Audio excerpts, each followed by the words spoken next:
Just got back from a 2-week trip out west to the Grand Canyon, Utah, Arizona area. I wanted to give an update. We're in our second year of ownership of this Cougar 29 BHS. And so I wanted to share how it's holding up. So we'll start with the good. Bed's still very comfortable. The front window is nice, except when you're traveling out west, it absolutely bakes. So we put one of those thermal silver car window covers inside of that, which helped greatly. It helped it cool. But I will say that if you are traveling out west, you do well to get those for all of your windows, because one AC unit is not going to be able to cool this thing to a comfortable temperature during the day when you have sunlight directly on it. Kids still love their bunks. Those are holding up well. We did add a additional mattress covering on them, if I can get that to show, or under them.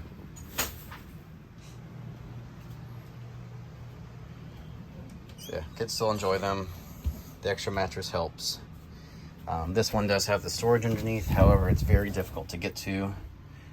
So the kids actually just fill up these little totes with their clothes and put them under here. Because one of the disadvantages to this unit is there is no clothes storage for the bunkhouse or bunk beds.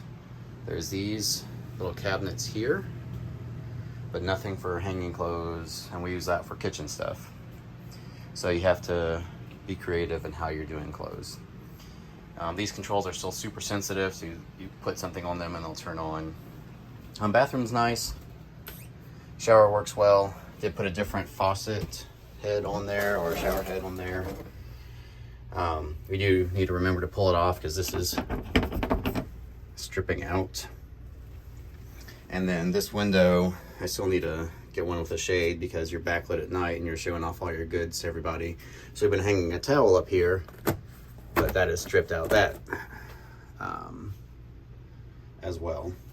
The bathroom does get very hot because there is no vent in there. So if you leave the door closed, it gets no AC airflow. So it does get very hot.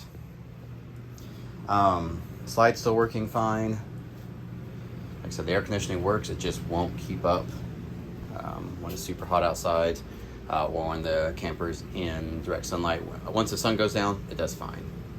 Did replace this bottom shelf here. It was made out of this material and was just super flimsy. So I put some plywood there and then put braces under it. So it makes it easier to get to the hot water tank, so you can bypass it. You can do some additional storage down here if you really want to. But this makes it much more functional and much safer. So we actually put our pots and pans on this shelf because it's one of the strongest places in here now, as opposed to one of the drawers, because it blew out the bottom of the drawer. So that our former pots and pans drawer is now our snack drawer, which is over here. So snack drawer, and then silverware, utensils, random stuff. All right, for this update, let's talk about a couple things that aren't going well. So on this trip, we noticed the front cap is separating. Apologize for the noise. We're in Moab and right next to the road. So it split the seal, and there's actually a gap. I was able to get a ruler in there all the way down. When I started looking, I noticed that those two screws were loose. They had backed themselves all the way out. I screwed them back in and didn't pull it back in, and they felt like they were stripped. There are 2 screws there and 2 on the other side. So I really hope that those aren't the only things holding this front cap on. But on the passenger side, you can see it separated here as well. Not nearly as bad, but the decal peeled off because of it.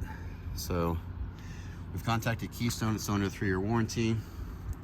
I'm gonna put some tape on it and we're going to keep driving. Other major issue we had, and this is on the passenger side, our second other major issue is, if you can see right there, that little grommet where the wires go in, that's missing from that side. So that front tire there, the brakes would start applying when we weren't applying the brakes. And I noticed that when we were going downhill and saw that the truck was still using 16 pounds of boost to coast downhill. So stopped on the side of the road, took a look at it, didn't see anything immediately. It kind of fixed itself and then it started doing it again.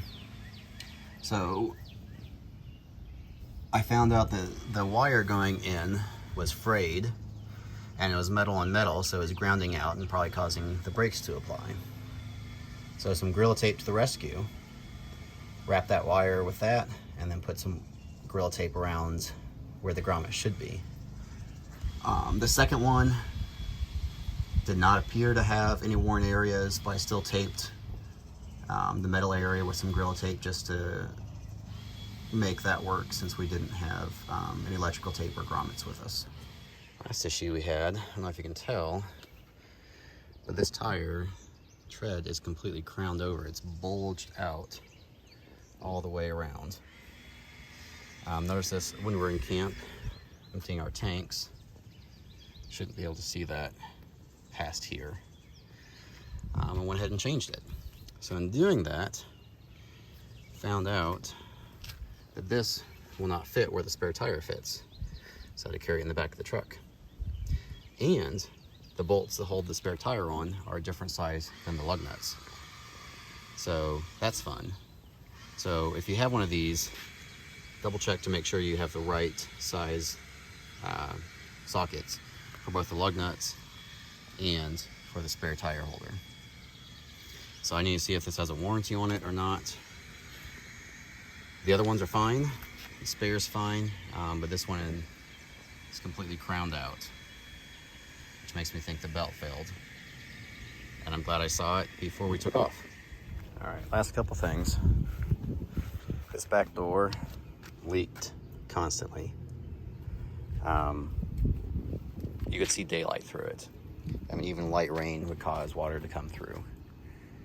So added a whole bunch of extra seals in there. I tried adjusting the lock first and doing all those things, but it didn't work. So I put additional seals in there, and I just leave it closed and locked. Here's the spare tire, and these are different size than the lug nuts on the camper. And then RV locks. Best upgrade we made to the camper. Makes life so much easier. The kids can get in and out. We don't have to worry about the keys. No more lockout situations. Absolutely wonderful. Highly recommend that. We got them, I think, around Christmas time. They had a 40% off deal. So would we buy it again? Maybe. We do like the layout. Definitely is lacking in the storage in the bunk area. The quality issues, unfortunately, I think you'll find that in any camper of this price range. It's, I don't know why we accept that for something that costs $30,000 to $50,000, but it just seems to be the accepted way that these things just fall apart as you use them. I think if we had the opportunity to look into maybe a higher price bracket, maybe things would be a little better there, draining the hot water tank. But I don't know. We're still happy with it. The issue we're running into is we've emailed Keystone about a week ago, haven't heard back from them. We called them. They said that we'd get answers back shortly, but we're still getting nothing. You can see the separating is causing issues to the stickers too. And then we called a couple local Keystone dealers, and we've been told since we didn't buy the camper from them, they would not work on our camper, which concerns me, and we need to let Keystone know about that, because if these are Keystone authorized dealers and they're not willing to work on a Keystone camper unless it was purchased from them, that doesn't sit well with me.